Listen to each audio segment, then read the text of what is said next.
Thank you very much for keeping it. Channel 1 Business Insight continues right here with me, Ronald Owili. And tonight we talk about matters oil and gas sector as Kenya prepares to begin the early oil pilot scheme. With me is Petroleum Principal Secretary Andrew Kamau. Karibu sana. Yes. Right. Are we still on schedule with the early oil pilot scheme that was slated for this month? Well, we've had a couple of issues. I think, as you know, there's been quite a bit of rain in Turkana that washed away the Kainuk Bridge. And up to this point, the equipment is sitting on one side of the river and the oil fields are on the other side of the river. So what we've had to do, of course, is repairs have been done on the bridge, but the repairs are such that they can only carry passenger cars. So we've had to build a drift using a pontoon to allow for the heavy trucks to cross the river. So we hope that will finish in the next 2 weeks, and once it's on the other side, then we can start setting it up. In addition, of course, we were hoping to have the Petroleum Bill enacted into law, and that will allow us to begin the discussion on the other issues. You know, we suspended the early oil program because we were waiting for the bill to become law. If you look at finishing the bridge in 2 weeks, that takes us into middle of December. Yeah, so it's possible. We will see if we can do it before then. Yeah, but otherwise it will be probably the end of December, beginning of January. So will you require additional tanks for storage? I think what people seem to misunderstand is, why are we doing the early oil pilot scheme? The early oil pilot scheme is in order for us to find out exactly how much oil we have in the ground, what does our reservoir look like. We need to pump oil out. Currently the tanks that are there are completely full. The other tanks that we have happen to be in Mombasa. So if we can't move the oil to Mombasa, the alternative would be spending your money to build tanks in Lokicha instead of using existing assets that are there. So that doesn't really make sense to me. So what about KPRL and the products that were in those particular tanks? So it didn't belong to the government, of course. It belonged to the oil companies who brought it there at the time when the refinery was a merchant refinery. And then, you see, we had expected to begin to export our crude oil in July. So we set up the systems, the pumps to export the oil. And in addition, we wanted to co-load with the Murban crude oil that was there, the refinery, with Kenya crude. And they had already done the tender and everything. So we exported that 400,000 barrels in July. And revenue has dominated this particular process. And as currently constituted, do you feel it will address the underlying issues? What the Constitution says is that the communities must benefit. It doesn't say about revenue. So the revenue is one way of benefit. But is it the best way of benefit? The question that we really need to ask ourselves.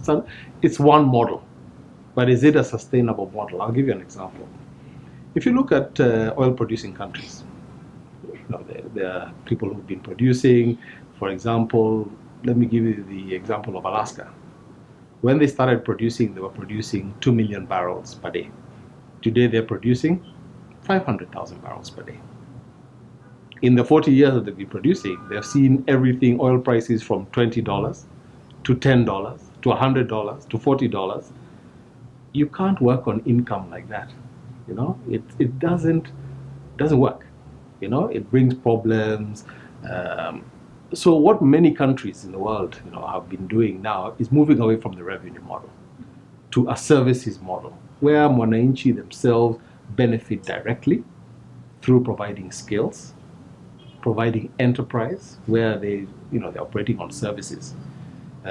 Again, I'll give you the example of a place like Oman, who went through an aggressive Omanization process, where local people got involved in the oil services business, and today they have some of the biggest oil services companies operating not only in Oman, but in other countries. If you look at a place like Alaska, they have 4 corporations that are owned by indigenous people in Alaska. Last year, I think they turned over $8 billion. Not from the oil revenue, but providing services. And what that has done is give people a skill, provide enterprise, which they can then export to other oil producing countries and provide those services. I think this is the kind of conversation that we should be having, rather than being fixated on revenue. Because at the end of the day, oil is not infinite. We're not talking about an infinite resource. What happens if it runs out in 30 years? And do you have the option of importing back the refined product? We have the option to do that. But I think one of the things that we need at the early stage, the aim is really to test the logistics. For example, we are now going to move so many rigs to Lokicha in 2019 to begin to develop the full field. What happens if there's a heavy rain, like we've seen now? What will we do? What early oil has done, it has now given us an opportunity to fine-tune our logistics. If there is going to be heavy rain, we now know we need to set up a pontoon, we'll now have to do a drift. So it will not be so much of, oh, now what do? We will go out, we know how it's done, we'll get it done. If it's to deal with community issues, we're doing it at early oil stage.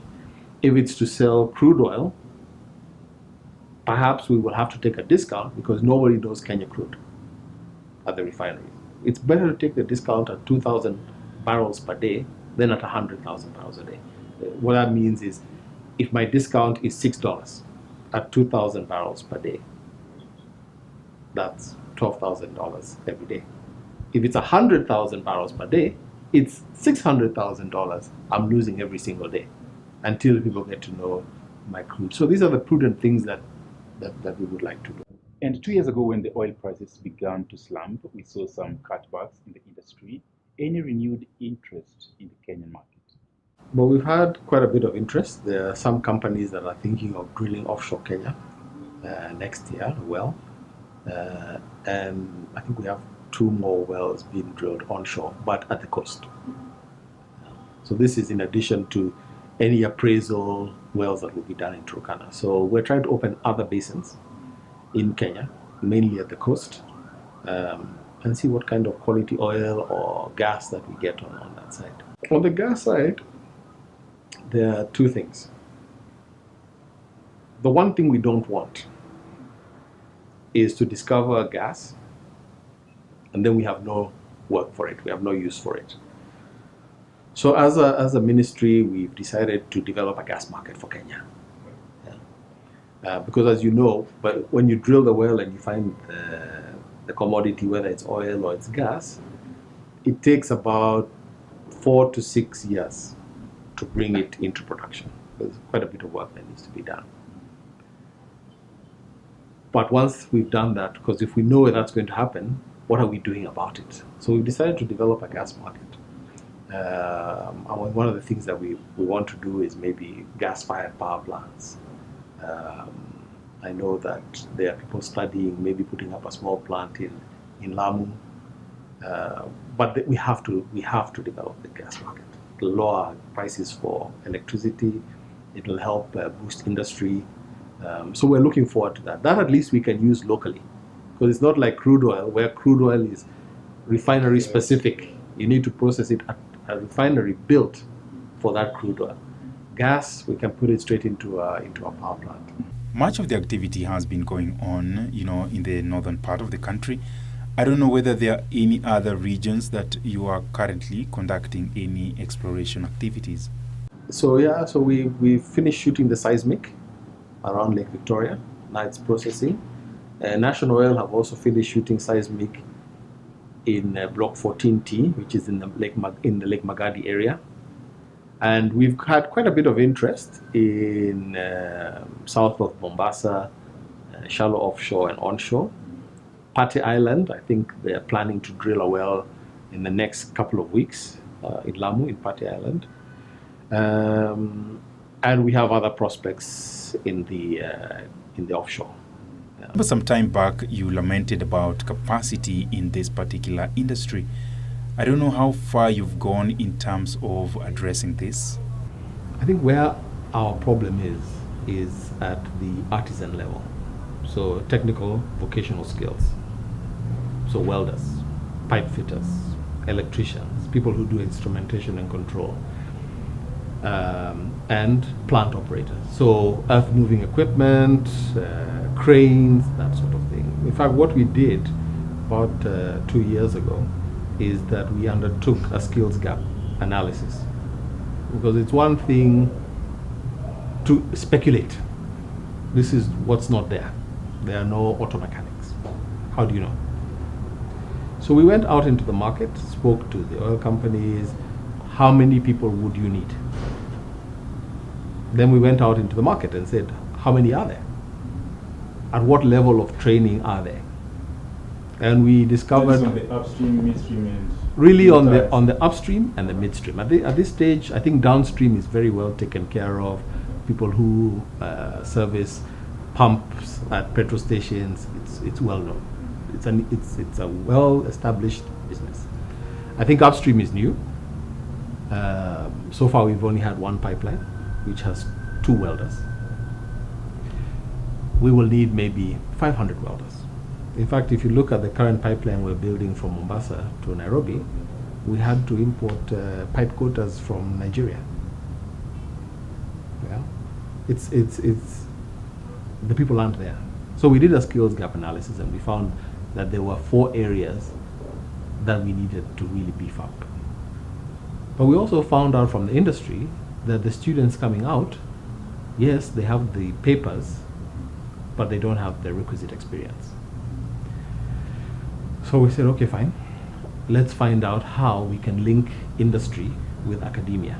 So industry, look at the people who are coming out, try and help us with the kind of skills that we need, so that when you come out from school, you are ready to go to work right away. I mean, there are many things that people do around the world. There's a process called competence-based training, where, for example, if you want to become a welder, rather than go back to school and do a full 2-year course, maybe you've been welding exhaust pipes. So you have an idea of how gas is mixed together, how pipe is welded. You have some idea. But, so we look at what you know, and we try and figure out where the gaps are in your knowledge. And we train you only for those gaps. So rather than spend 2 years, 8 months, and then you're ready. So everyone gets into the workforce. That's on welders. On plant operators, it could be something else, and that sort of thing. So that's on the skills side.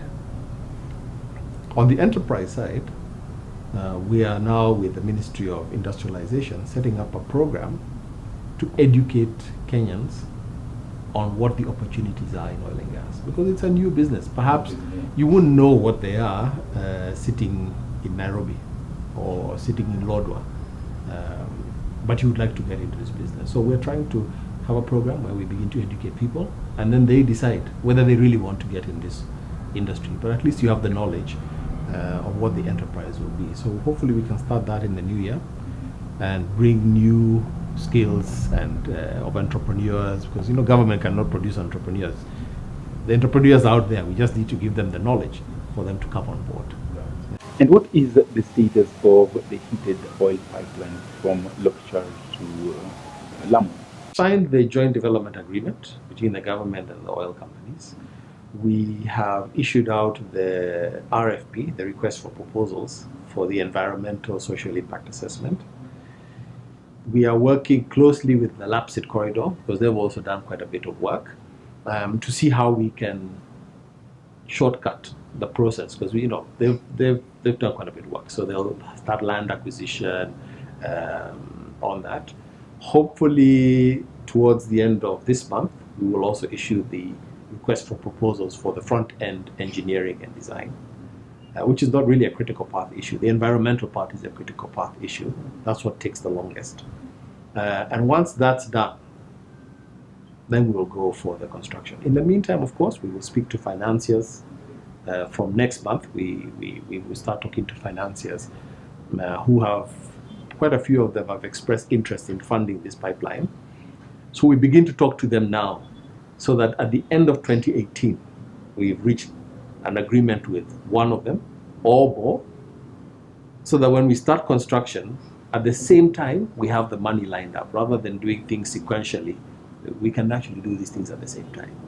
Yeah. So has the government drafted any plans to guard against oil revenue leakage? What currently Treasury are doing and Central Bank of Kenya, they're busy working on different models for our sovereign wealth fund.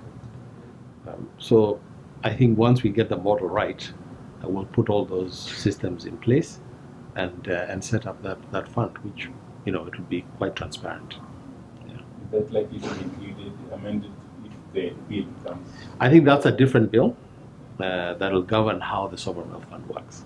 Yeah. Thank you very much. Thank you. Yes. Yeah. Thank you. Petroleum Principal Secretary Andrew Kamau, they're giving us an outlook on the oil and gas industry. My name is Ronald Owili. Business Insight continues.